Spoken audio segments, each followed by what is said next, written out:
लाडकींवर गुन्हे दाखल होणार?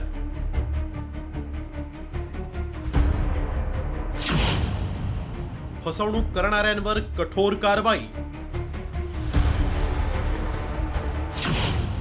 बोगस लाभार्थ्यांना मंत्र्यांचा इशारा. मुख्यमंत्री माझी लाडकी बहीण योजनेअंतर्गत राज्याच्या तिजोरीवर डल्ला मारणाऱ्या बोगस लाडक्या बहिणींची आता खैर नाही. कारण ज्यांनी नियम डावलून लाडकींचे पैसे लाटलेत अशा बोगस लाडक्या बहिणींवर थेट फौजदारी गुन्हे दाखल होणार आहेत. आणि असा इशारा दिलाय दुसरा तिसरा कोणीही नव्हे तर सार्वजनिक बांधकाम मंत्री आणि लातूरचे पालकमंत्री शिवेंद्रराजे भोसले यांनी. त्यामुळे बोगस लाडक्या बहिणींवर आता कारवाईचा धडाका सुरू होण्याची शक्यता आहे. लातूर जिल्ह्यामध्ये 5,92,000 लाडक्या बहिणींनी अर्ज केला होता. त्यातल्या तब्बल 25,136 लाडक्या बहिणींचे अर्ज बाद झालेत.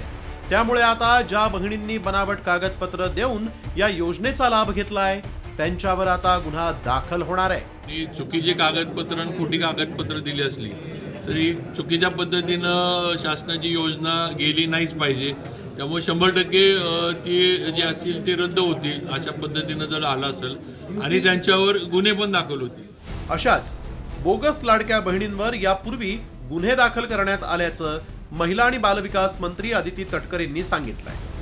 तसंच फसवणूक करणाऱ्यांवर यापुढे कठोर कारवाईचा इशाराही त्यांनी दिलाय. नेमकं त्या काय म्हणाल्या पाहूया.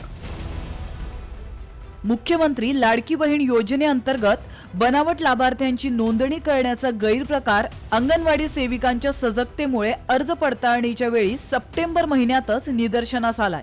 याबाबत 4 ऑक्टोबर रोजी पोलिसात रीतसर गुन्हा दाखल करण्यात आलाय.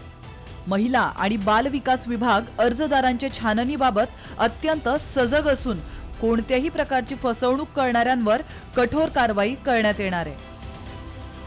राज्यात तब्बल 30 लाख लाडक्या बहिणी नियमबाह्य असल्याचं सांगितलं जात आहे. काही परराज्यातल्या महिलांनीही पैसे लाटल्याच्या रॅकेटचा पर्दाफाश झालाय. लाडकी बहीण योजनेमुळे राज्याच्या तिजोरीवर मोठा ताण आला. त्यामुळे सरकारनं या योजनेतल्या बोगस लाभार्थ्यांना शोधण्यासाठी यंत्रणा कामाला लावली आहे. त्यामुळे बहिणींनो, तुम्ही नियमात बसत नसाल तर या योजनेचा स्वतःहून लाभ सोडा, अन्यथा तुमच्यावरही गुन्हा दाखल झाल्याशिवाय राहणार नाही. ब्युरो रिपोर्ट, साम टीव्ही.